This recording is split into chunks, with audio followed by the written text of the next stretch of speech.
Kalau kita lihat politik global, kayaknya selalu ada dua pilihan ekstrem kan? Antara dunia yang isinya perang terus-menerus atau dunia ideal di mana semua negara bisa bekerja sama dengan damai. Nah, hari ini kita bakal bahas sesuatu yang ada di tengah-tengahnya. Sebuah teori keren yang mencoba mencari jalan tengah dari dua kutub itu. Oke, jadi alur pembahasan kita begini. Pertama, kita lihat dulu dilema klasik di politik dunia. Terus, kita akan bongkar gimana English School menawarkan solusi jalan tengahnya.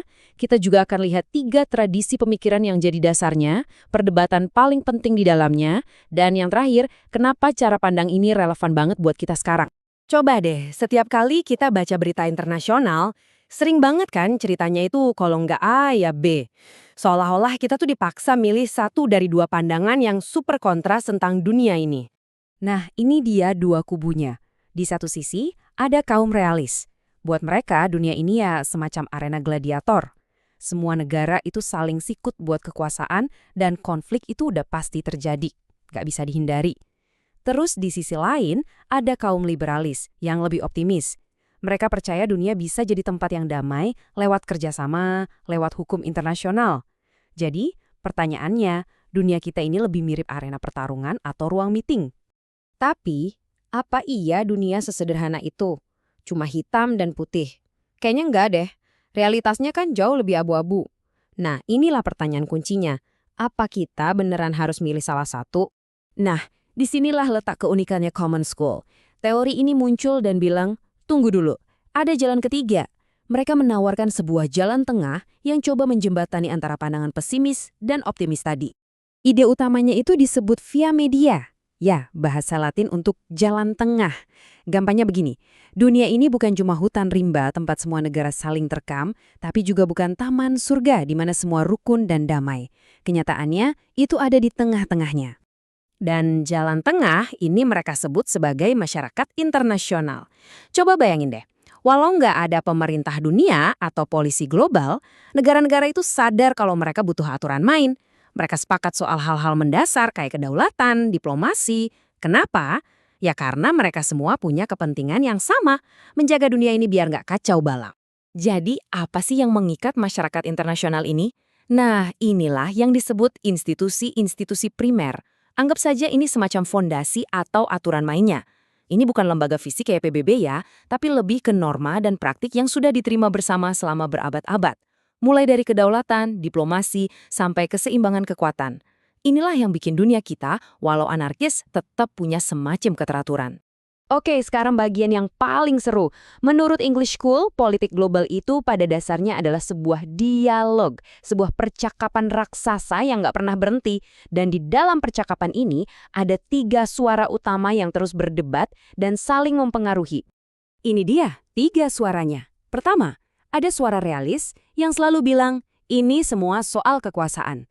Lalu ada suara rasionalis yang lebih kalem, bilang, hey, kita bisa kok bikin aturan main dan bekerja sama. Dan yang ketiga, suara revolusioner, yang visinya lebih jauh lagi. Kita ini kan satu umat manusia, negara itu bukan segalanya. Nah, interaksi antara ketiga suara inilah yang membentuk politik dunia. Martin White, salah satu tokoh penting di teori ini, menggambarkannya dengan indah. Dia bilang tradisi-tradisi ini tuh kayak aliran sungai yang saling berkelindin, kadang menyatu, kadang berpisah. Jadi intinya, ini bukan 3 kotak terpisah, tapi 3 arus pemikiran yang terus-menerus berinteraksi dalam satu realitas yang sama. Oke, kita sudah lihat jalan tengahnya. Tapi jangan kira di dalamnya adem ayem ya.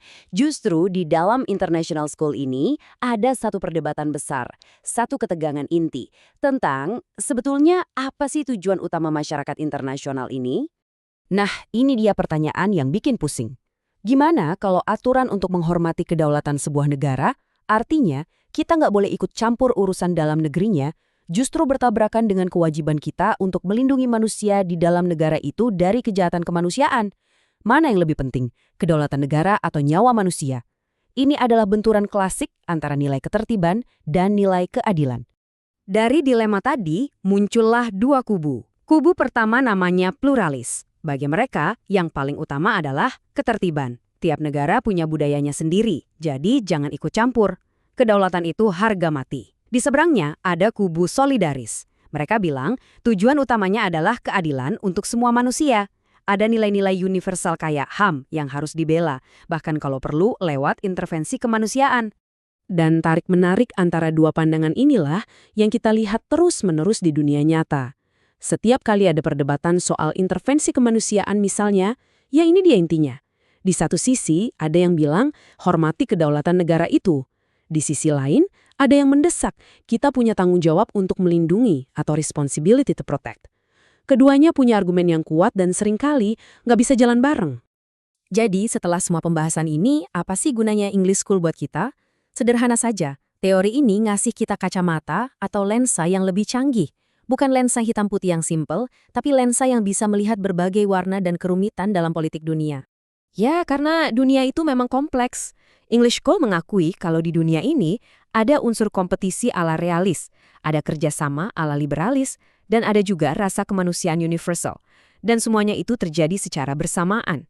Dunia ini nggak cuma satu hal saja. Jadi kalau kita rangkum, kenapa lensa ini begitu berguna? Pertama, dia komprehensif. Dia nggak buang-buang pandangan realis atau liberalis, tapi justru merangkul keduanya. Kedua, dia kuat secara historis. Dia melihat dunia sekarang sebagai hasil dari evolusi panjang. Dan ketiga, dia bernuansa.